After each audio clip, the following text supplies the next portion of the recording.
नमस्कार दोस्तों, ACC preparation के यूट्यूब चैनल पर स्वागत है। और दोस्तों हम लोग सीटेट ईवीएस के बारे में पढ़ रहे थे, जिसमें मैंने आपको 15 और 16 क्लास में लगभग शिक्षा शास्त्र और एनसीईआरटी की 3, 4, 5 की सभी पुस्तक को कवर कर दिया है, सभी टॉपिक को कवर कर दिया है। आज से हम लोग प्रैक्टिस की शुरुआत करेंगे। अगर गलती से 1-2 पॉइंट छूटे होंगे तो उसको हम लोग प्रैक्टिस में कवर कर लेंगे। आज हम लोग सॉल्व करेंगे जो हमारा एग्जाम हुआ था, लेटेस्ट एग्जाम अभी जो हुआ था 1 मार्च को, 1 मार्च 2026 को, जो एग्जाम में प्रश्न पत्र में क्वेश्चन आए थे, आज हम लोग उसको करेंगे और उसको बनाने का प्रयास करेंगे। ध्यान दीजिएगा, आप 7 और 8 फरवरी को एग्जाम हुआ था, उसमें एक पेपर कैंसिल हुआ था जो कि मार्च को हुआ था, तो उसको भी हम देखेंगे और सभी प्रश्नों को बनाने का प्रयास करेंगे। चलिए शुरू करते हैं।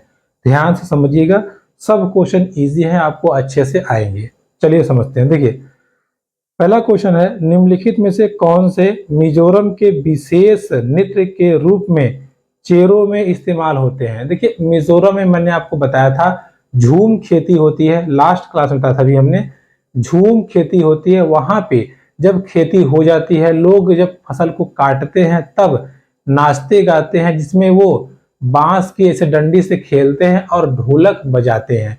तो ध्यान दीजिएगा, चेराओ नृत्य में लोग बांस की डंडी से खेलते हैं और ढोलक बजाते हैं। तो 61 नंबर क्वेश्चन का राइट आंसर आपका हो जाएगा ऑप्शन नंबर बी।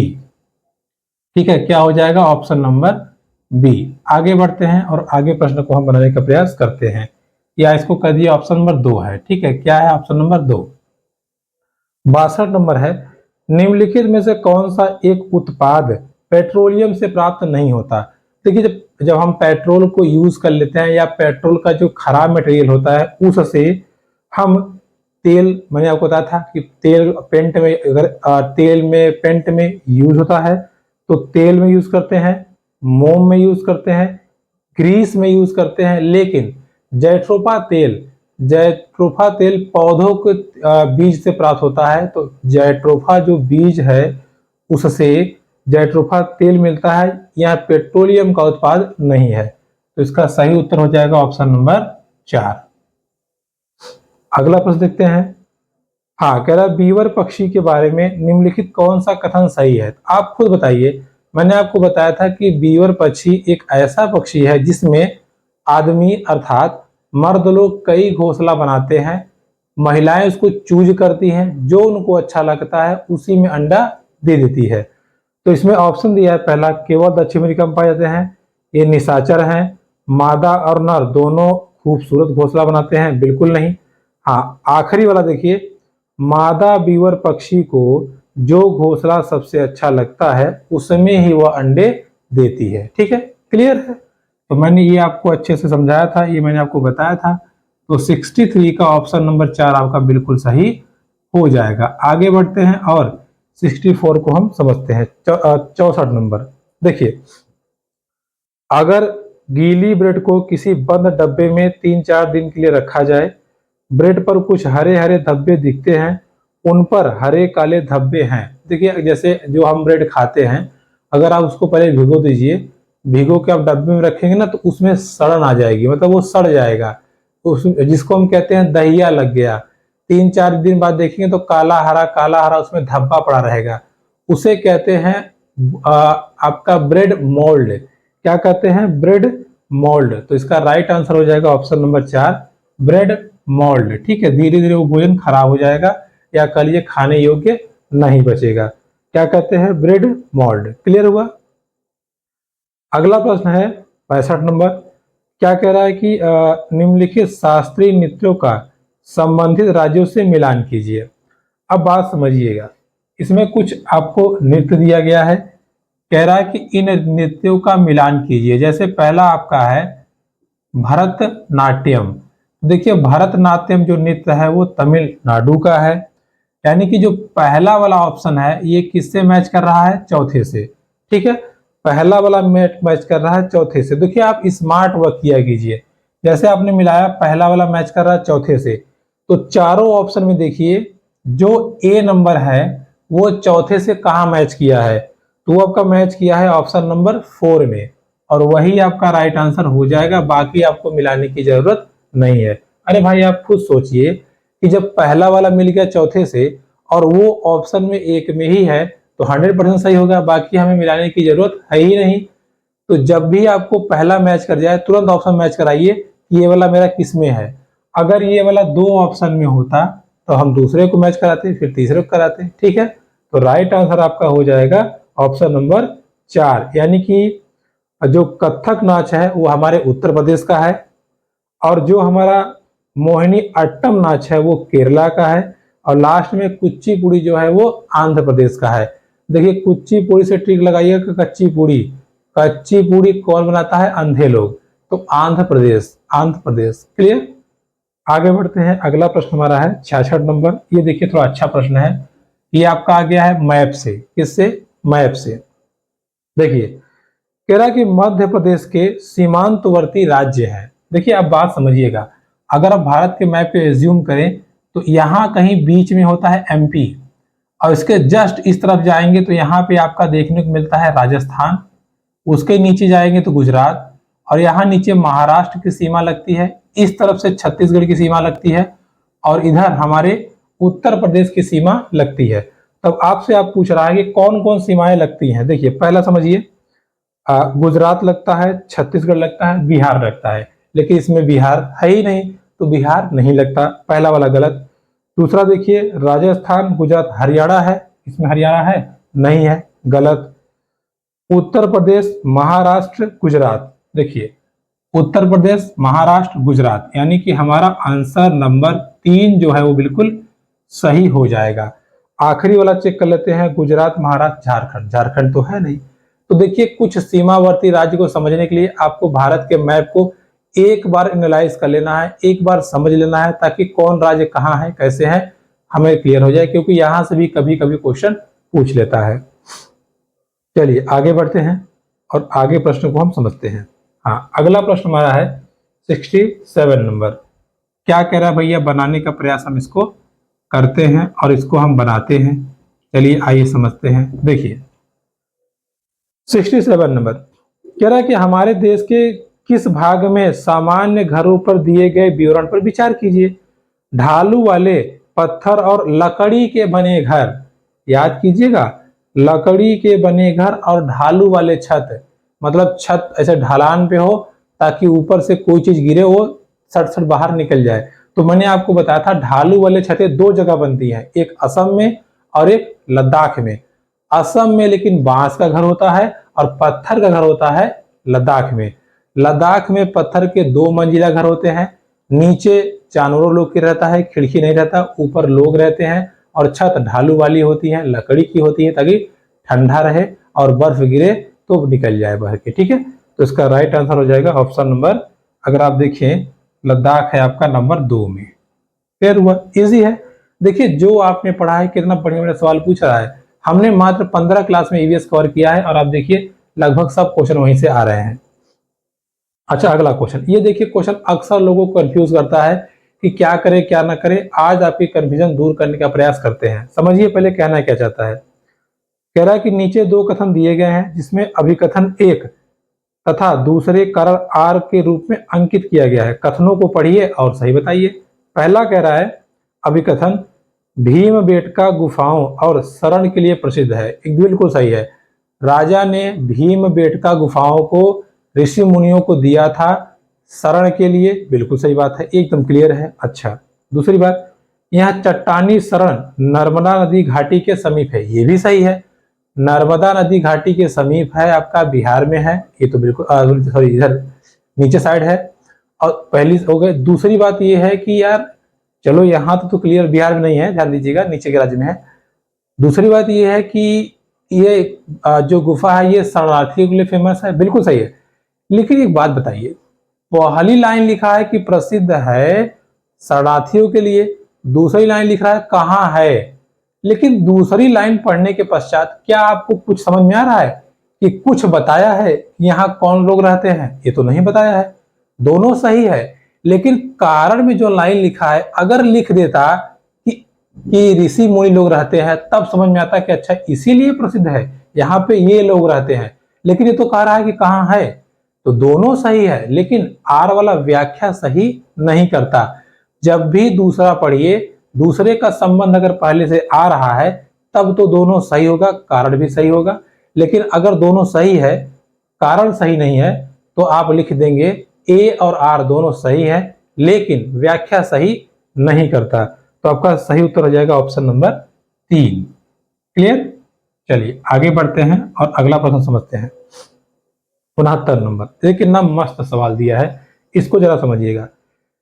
कह रहा है कि कोई डॉक्टर एक्स पर स्थित है, उसका क्लिनिक वाई पे है। देखिए ऐसे सवालों को आप पढ़ते जाइए और करते जाइए, नहीं तो आप बाद में कंफ्यूज हो जाएंगे और बहुत दिक्कत होगी आपको। चलिए समझते हैं। ये क्लिनिक है, मतलब ये डॉक्टर एक्स पे है, इसका क्लिनिक है। चलिए कह रहे चूंकि इन दोनों की स्थितियों का कोई सीधा सड़क नहीं, यहां से आने के लिए कोई सीधा रास्ता नहीं है, अतः डॉक्टर पहले एक्स से ए पर जाते हैं। देखिए ध्यान दीजिएगा, ये दिशाओं का ज्ञान इसमें जरूरी होना चाहिए। ये आपका ऊपर होता है उत्तर, नीचे आपका होता है दक्षिण, इधर होता है आपका पूरब और इधर आपका होता है पश्चिम। किसमें? नक्शे में। अब आपसे कह रहा है कि एक्स पर जाते हैं जो ठीक दक्षिण में लगभग 250 मीटर दूर है। ये कहाँ गए? दक्षिण मतलब नीचे। पहले ये नीचे गए जो कि कहाँ है? 250 मीटर दक्षिण में है, यहां आ गए। कौन? डॉक्टर साहब। ओके।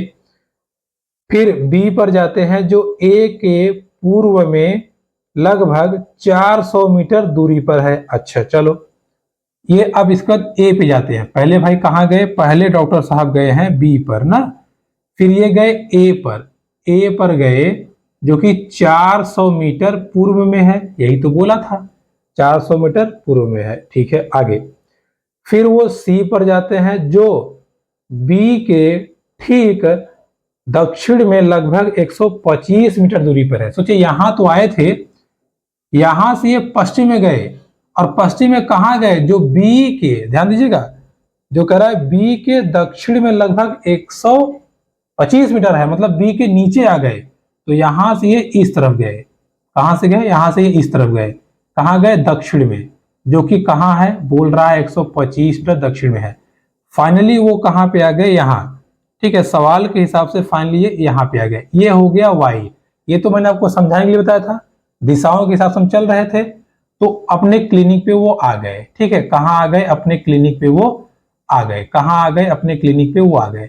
देखिए 400 मीटर गए, फिर आप ध्यान दीजिएगा 125 मीटर इधर आ गए, इधर साइड ना, ध्यान दीजिएगा इधर साइड, क्योंकि ना आप देखिए 400 मीटर फिर ये यहाँ आया 125 मीटर यहाँ आ गए। अब आपसे पूछ रहा है बताइए क्लिनिक कहाँ है, जरा आप गौर कीजिएगा। कह रहा वाई के सापेक्ष या वाई क्लिनिक पर यक्स के सापेक्ष यक्स डॉक्टर के घर के सही दिशा क्या है? देखिए एकदम नीचे तो है नहीं, कुछ ऐसे हैं, ऐसे ऐसे ऐसे ऐसे ऐसे, जरा यहां से ध्यान दीजिए, कुछ ऐसे हैं, यानी कि उत्तर और पूर्व में। तो कहां पे है? उत्तर और पूर्व में। सही दिशा क्या है? उत्तर और पूर्व। दूसरा नंबर ऑप्शन का बिल्कुल सही हो जाएगा। ठीक है, कहां है? उत्तर और पूर्व में। क्लियर हुआ? तो इस पॉइंट को आप एकदम बिल्कुल ध्यान से क्लियर रखे रहेगा। ठीक है, अच्छा नहीं समझ में आया? एक बार फिर से समझिए, ध्यान से समझिए। देखिए अच्छा, आप क्लिनिक मत बनाइए, पहले बनाइए डॉक्टर का घर। यहां से डॉक्टर चल रहे हैं, ये आपका दिशा है, ध्यान रखिएगा। जब डॉक्टर साहब यहां से चले तो पहले वो दक्षिण दिशा में गए, कितना गए? 250 मीटर। फिर ये ए पर जाते हैं जो सीधा पूर्व में है। ए पर गए, ये कितना? 400 मीटर। कहाँ है ये? पूर्व में है। फिर आपसे कह रहा था कि बी से वो दक्षिण दिशा में सी पर जाते हैं, ध्यान दीजिएगा, सी पर जाते हैं जो बी के लगभग 125 मीटर दूरी पर है। सोचिए ये हमारा जो ये तो ए था, ये तो बी था, अब यहां से वो सी पे जा रहे हैं जो, ध्यान दीजिए, जो बी से दक्षिण दिशा में कितना दूरी पर है? 100, ध्यान दीजिएगा 125 मीटर दूरी पे है। कितना दूरी पर है? 125 मीटर दूरी पे है। ठीक है, तो अब आपसे कह रहा है, अच्छा आखिरी में एक और पूछा है, अब यहां से 650 दूरी पर जाते हैं। अच्छा ये पॉइंट, यहां से 650 जाते हैं जो पश्चिम में है, ये देखिए 650।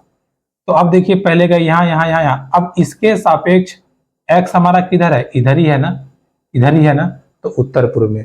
तो सही उत्तर क्या हो जाएगा? उत्तर पूर्व। क्लियर हुआ? ये हमने 650 मिस कर दिया था, तभी हमें भी कंफ्यूजन हो रही थी। तो सही उत्तर क्या हो जाएगा? उत्तर पूर्व में। आगे बढ़ते हैं, यानी कि आपका सही उत्तर हो जाएगा ऑप्शन नंबर 2।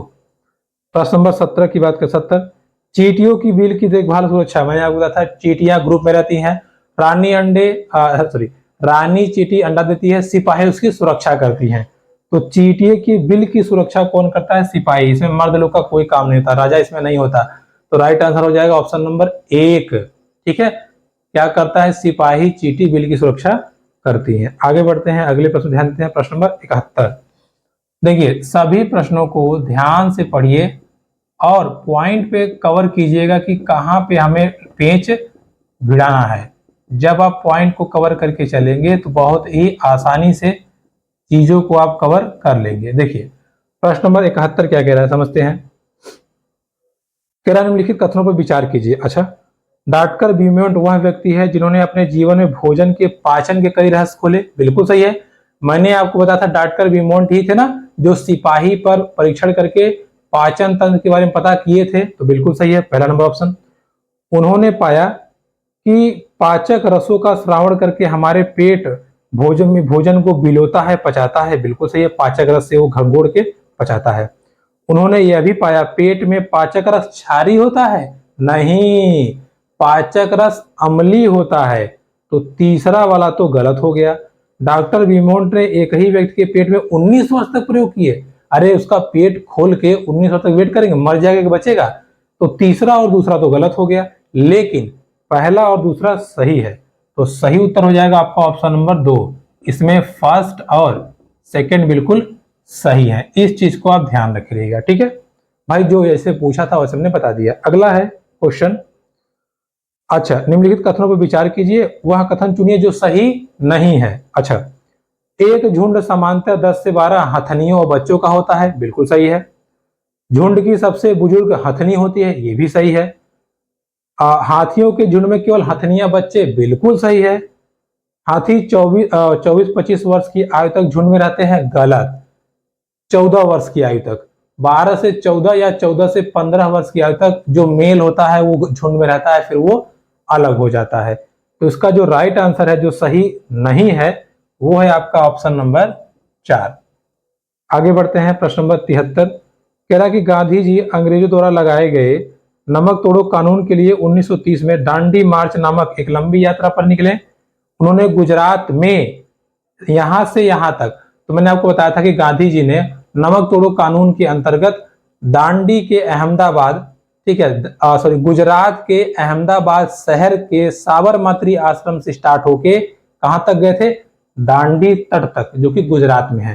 तो राइट आंसर होगा अहमदाबाद से दांडी तक। ऑप्शन नंबर 2 आपका बिल्कुल सही हो जाएगा। ठीक है, देखिए अगर आपने क्लास देखा हुआ है तो आपको सारी चीजें कवर हो जाएंगी, कोई दिक्कत नहीं है, आराम से आप कर लेंगे। मात्र 14 क्लास है, अगर आपने नहीं देखा है तो फिर से देख लीजिएगा।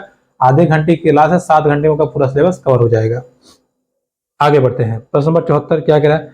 फिर देखिए कथन वाला क्या, ध्यान समझिए। पहला, कभी कभी शासक अपने आदेशों को इस तरह उत्कीर्ण करवाते थे ताकि लोग उन्हें देख सकें, पढ़ सकें, उनका पालन कर सके। मतलब जो वो लिखवाते थे बड़ा बड़ा स्पष्ट रूप से लोग देखें, पढ़ें और पालन करें। चलिए सही बात है, ये तो है। दूसरा, कुछ अन्य प्रकार के अभिलेख भी मिलते हैं जिनमें राजाओं और रानियों ने अपने कार्यों के विवरण अभिलेख करवाए। अच्छा ये बताइए, पहला अभिलेख बताया कि स्पष्ट होता था, दूसरा बताया कि अपने राजा रानी के बारे में लिखते थे, लेकिन ये कहां बताया कि लोग कैसे पढ़ते थे? पहले वाले में तो बोला है ना कि लोग ऐसे लिखवाते थे ताकि लोग पढ़ पाए। दूसरे में कहां लिखवाया कि लोग यहां जाके पढ़ते थे, लोगों को अनुमति थी पढ़ने की, लोग आराम से पढ़ सकते थे। ऐसा लिखता तब तो हम पहले वाले से रिलेट कर पाते। ये खुद ही लिख रहा है कि ऐसे लिखवाते थे ताकि लोग पढ़ सके, दूसरे में लिख दिया कि दूसरे राजा रानी वाले लिखवाते थे। तो दोनों बात अलग अलग हो गई, लेकिन दोनों बात सही भी है। तो राइट आंसर हो जाएगा आपका, कथन तो दोनों का सही है लेकिन व्याख्या सही नहीं करता। तो ऑप्शन नंबर 2 जो है आपका बिल्कुल सही हो जाएगा। ठीक है, कथन व्याख्या सही नहीं करता। ठीक है, 74 नंबर आपका प्रश्न हो गया। आगे बढ़ते हैं, 75 नंबर देखिए क्या कह रहा है, कथन ए और आर। पहला है सौर ऊर्जा और ज्वारी ऊर्जा नवीकरणीय ऊर्जा के स्रोत कहलाते हैं। अगला है अनवीकरणीय ऊर्जा स्रोतों के नवीकरण के लिए हजारों वर्ष लगते हैं। देखिए कह रहा है कि सौर ऊर्जा और ज्वारी जो ऊर्जा है नवीकरणीय ऊर्जा है। हाँ ये तो सही है, चलिए मान लीजिए नवीकरण बिल्कुल सही है। अब कह रहा है कि अनवीकरणीय ऊर्जा के स्रोतों को नवीकरण के लिए हजारों वर्ष लगते हैं, ये भी सही बात है। अनवीकरणीय जो ऊर्जा है पेट्रोल हो गया डीजल हो गया इनको बनने में हजारों वर्ष लगते हैं। लेकिन बताइए दूसरे वाले लाइन से ए वाले का कहां संबंध है? वो तो नवीकरणीय ऊर्जा कह रहा है और ये अनवीकरणीय ऊर्जा कह रहा है, तो यहां पर भी ए और आर दोनों सही है लेकिन सही व्याख्या नहीं करता, तो ऑप्शन नंबर एक आपका राइट आंसर हो जाएगा। ठीक है, इसको ध्यान रखिएगा। प्रश्न नंबर 76, देव कक्षा 5 के छात्रों को पर्यावरण मुद्दे सिखा रहा है, अपनी कक्षा में बच्चों के भ्रमण के लिए ले जाता है। अच्छा, बच्चों के आकलन के लिए वह एक ऐसे आकलन का उपयोग में लाना चाहता है जो स्पष्ट रूप से लिखित और मौखिक किसी भी प्रकार के बच्चों के काम में सभी घटकों के में उपलब्धि मापन या मापदंड इंगित करे। निम्नलिखित में से वह किस प्रकार का आकलन कर रहा है? रेटिंग स्केल का, रूब्रिक्स का, शिक्षकों के व्याख्यान का, चेकलिस्ट का? तो राइट आंसर आपका होगा रूब्रिक्स।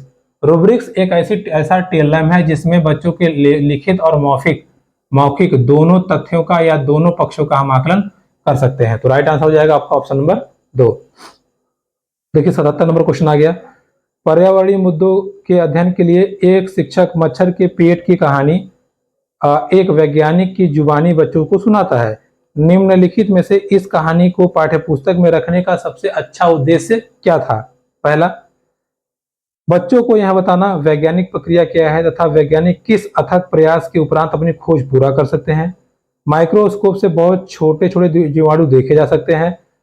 मच्छरों से ही मलेरिया फैलता है। रोनाल्ड रॉस को 1902 में चिकित्सा के क्षेत्र में बड़ा पुरस्कार मिला। बात तो सभी सही कह रहा है, लेकिन ध्यान दीजिए पाठ को बच्चों को क्यों बताया गया?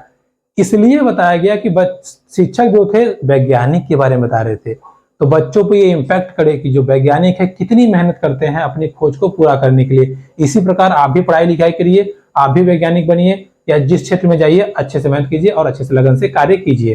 तो राइट आंसर आपका हो जाएगा ऑप्शन नंबर 1। बच्चों को यह बताना कि वैज्ञानिक प्रक्रिया क्या है, उसके साथ साथ इसमें कितनी कह लीजिए कठिनाई होती है या कह लीजिए कितनी मेहनत लगती है इसको पूरा करने के लिए। ठीक है, प्रश्न नंबर 78 कह रहा है निम्नलिखित में से क्या अपने आसपास की दुनिया के अध्ययन के लिए सबसे उपयुक्त नहीं होना चाहिए? शिक्षक केंद्रित उपागम, यही गलत हो गया। देखिए समस्या समाधान गुणों का विकास ये होना चाहिए, सकारात्मक आवृत्ति होना चाहिए, बाल केंद्रित उपागम होना चाहिए। तो शिक्षक केंद्रित उपागम कभी भी नहीं होना चाहिए आसपास की दुनिया को समझने के लिए। अर्थात शिक्षक अपने हिसाब से पढ़ाएगा तो बच्चों की समझ में कम आएगा, बच्चों के हिसाब से होना चाहिए। तो इसका सही उत्तर हो जाएगा ऑप्शन नंबर 1। यही बोला ही था, क्या नहीं होना चाहिए। आगे बढ़ते हैं 79। फिर देखिए आ गया कथन और कारण। एक ही विषय पर अलग अलग समझ रखने वालों से वार्तालाप हमें ज्यादा आलोचनात्मक दृष्टि से सोच पाने की महसूस कराता है, जिससे हमारा ज्ञान परिष्कृत होता है। क्या ये बात सही है? देखिए एक ही विषय पे अगर एक कोई व्यक्ति है, एक विषय पे अलग अलग सोच रखने वाले, मतलब एक टॉपिक पे हमने कई सारे लोगों से बातचीत किया तो हमारा ज्ञान बढ़ेगा कि नहीं बढ़ेगा? बिल्कुल बढ़ेगा। अब कारण कह रहा है कि रचनावाद के अनुसार ज्ञान निर्माण की प्रक्रिया मूलतः एक सामाजिक प्रक्रिया है। बिल्कुल सही बात है, सामाजिक प्रक्रिया मतलब समाज में अन्य अन्य लोगों से आप सीखेंगे, उसी को रचनावाद कहता है। और ऑप्शन नंबर 1 में भी यही कह रहा है कि अलग अलग सोच वालों से। तो यहाँ पे दोनों सही है, कारण भी सही है और कथन भी सही है और व्याख्या भी सही करता है। तो इसका राइट आंसर हो जाएगा ऑप्शन नंबर 4। प्रश्न नंबर 80 देखिए कह रहा कि निम्नलिखित में से क्या बच्चों द्वारा पर्यावरण के अध्ययन का एक उद्देश्य होना चाहिए? नीचे दिए गए उचित विकल्पों को चुनकर उद्देश्य दिए गए रिक्त स्थानों में सही क्रम में भरिए।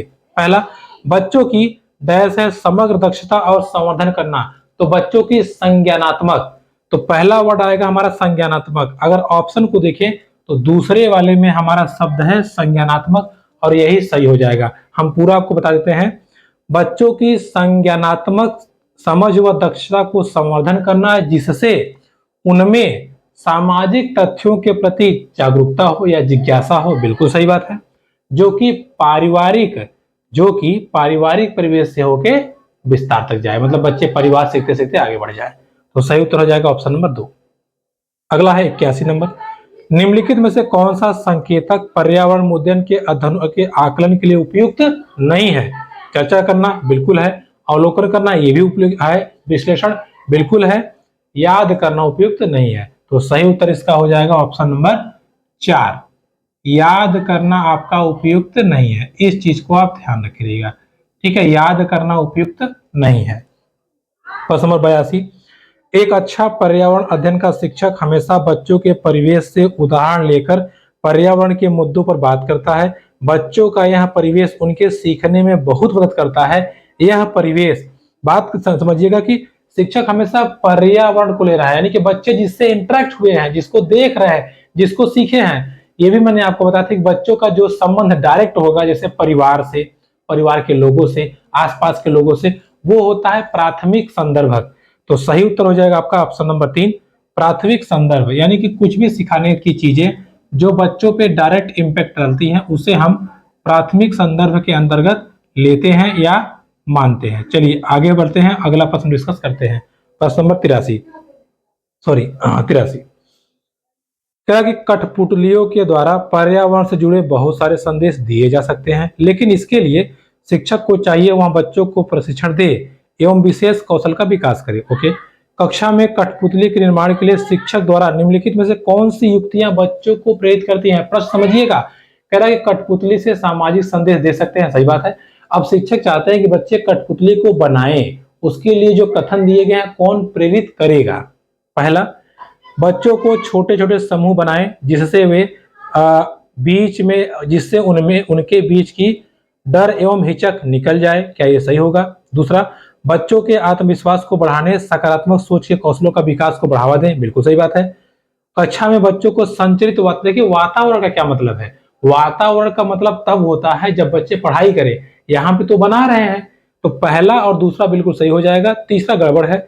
चौथा, कठपुतली निर्माण के लिए प्रतिस्पर्धी वातावरण, बिल्कुल नहीं, तो पहला और दूसरा सही होगा, यानी कि ऑप्शन नंबर 3 आपका राइट आंसर हो जाएगा। ठीक है, क्वेश्चन पढ़िए, उसके अकॉर्डिंग आप कार्य करिए, क्योंकि कभी कभी पॉजिटिव क्वेश्चन रहेगा लेकिन आपसे कड़ी हो जाएगी उसका अर्थ समझने में। अगला क्वेश्चन है, एनसीईआरटी की पाठ्यपुस्तक में दिए गए यात्रा थीम जो है, यात्रा के अनुसार ऐतिहासिक इमारतों के माध्यम से बच्चों में पुराने समय की तकनीकी, डिजाइन, धातु के प्रयोग आदि की प्रतिसमझ बनाई गई है। इस थीम के द्वारा पर्यावरण के अध्ययन के कौन से उद्देश्य को प्राप्त किया जा रहा है या बताया जा रहा है? पहला, इमारत का सर्वे कैसे किया जाता है, या बाद की अवस्थाओं में मात्रात्मक कौशलों को ध्यान में रखते हुए अनुमान लगाने व मापन करने जैसे एक काम के प्रारंभिक चरण के रूप में सीखना। यही बिल्कुल सही आंसर है।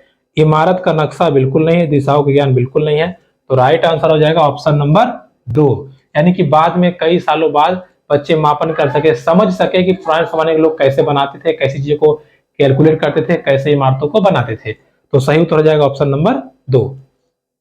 प्रश्न नंबर 85 समझिए, कह रहा पर्यावरण अध्ययन की पाठ्यपुस्तक को बहुत अधिक समृद्ध, रचनात्मक केवल तभी बनाया जा सकता है जब यह मूर्त से अमूर्त के सिद्धांत पर आधारित हो। निम्नलिखित में से क्या अध्ययन सीखने के संदर्भ में मूर्त से अमूर्त सिद्धांत को इंगित कर रहा है? मूर्त मतलब जो चीजें आप देख पा रहे हैं और उसके विषय में कल्पना कर रहे हैं, तो अमूर्त तो क्या है? पहला, कक्षा के ज्ञान को बच्चों के जीवन के अनुभव से जोड़ा जाए, सही बात है। सबसे पहले बच्चे के प्राकृतिक और सामाजिक वातावरण की व्याख्या कभी नहीं होगा, दूसरा गलत। बच्चे के प्राकृतिक वातावरण के संरक्षण की आवश्यकता पर जोर दिया जाए, ये भी गड़बड़ है कि जोर नहीं होना चाहिए। अगला है, बच्चे के ज्ञान में बच्चों की सहभागिता पर बल दिया जाए, बिल्कुल सही है, पहला और चौथा। तो पहला और चौथा सही है, यानी कि फर्स्ट नंबर ऑप्शन बिल्कुल सही हो जाएगा। क्लियर, आगे बढ़ते हैं। 46, क्या निम्नलिखित में से कौन सीखने के सूचक आकलन के क्षेत्र अभिव्यक्ति से संबंधित है? अभिव्यक्ति मतलब जिसमें बोलने का हमें अभ्यास हो या बोलने का मौका मिले। चित्रों द्वारा विचार व्यक्त करना, यही तो है बोलने वाला। चित्र देख के बच्चा बताए, देखिए कौवा है, पक्षी है, ये बंदर है, ये बंदर पे बैठा है, शेर दहाड़ रहा है, तो बोलने का उसे अवसर प्राप्त होगा। तो सही उत्तर आपका पहला नंबर ही हो जाएगा। सहभागिता, अनुमान लगाना, परिकल्पना ये सब नहीं है, क्योंकि बोलने में हमें बोलने वाला ऑप्शन खोजना होगा।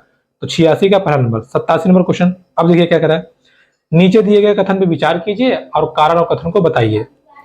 पहला, अभिकथन में क्या कह रहा है? पर्यावरण अध्ययन में बच्चों के कार्यों को सही गलत रूप में आकलन नहीं करना चाहिए। बच्चों को अपने विचार, अवलोकन, रिपोर्ट, स्वयं अनुभव को अभिव्यक्त करने का मौका देना चाहिए। ऐसी अनुशंसा अनुशंसा राष्ट्रीय पाठचर्या की रूपरेखा 2005 और 2023 में दी गई है। सही बात है, बिल्कुल दिया गया है। राष्ट्रीय पाठचर्या की रूपरेखा 2005-2003 बच्चों की गुणवत्ता का आकलन का सिफारिश करती है। क्यों नहीं करती? वही चीज ऊपर भी कह रहा है, नीचे भी कह रहा है, तो दोनों सही है और व्याख्या भी करता है। तो ऑप्शन नंबर 1 आपका बिल्कुल सही हो जाएगा। भाई जब नाम ही लिखा है सेम सेम तो सही होगा ही। 88 नंबर, पानी के साथ प्रयोग से बच्चों में विभिन्न प्रक्रिया के कौशल का विकास होता है। निम्नलिखित में से कौन सी ऐसी प्रक्रिया है जिसका विचार नहीं होता? तथ्यों को पुनः प्राप्त करना, विश्लेषण करना, चर्चा करना, निष्कर्ष करना। तो इसमें जो फीडबैक है ये बच्चों द्वारा नहीं होता, ये हमारे द्वारा होता है। तो तथ्यों को पुनः प्राप्त करना ये आपका कौशल प्रक्रिया के अंतर्गत नहीं आता। ठीक है, क्योंकि बच्चे जब पुनः प्राप्त करने का मतलब होता है रिगेन करना, इसके कैसे आए ये पता लगाना, तो ये फीडबैक के रूप में आएगा, ये आपका कौशल के रूप में नहीं आता। सेकेंड लास्ट क्वेश्चन है 89, निम्नलिखित में से कौन सा भोजन से संबंधित उप प्रकरण कक्षा 3 के बच्चों के लिए सबसे उपयुक्त होगा? भोजन पकाना तथा परिवार के संग भोजन करना, ये ठीक होगा। मांसाहारी जानवर क्या खाते हैं, ये ठीक होगा। जब भोजन खराब हो जाता है, खेत से मंडी तक, तो मैंने आपको बताया ही था, छोटे बच्चों को वहां लेके जाइए जहां सबसे पहले इंटरेक्ट होते हैं।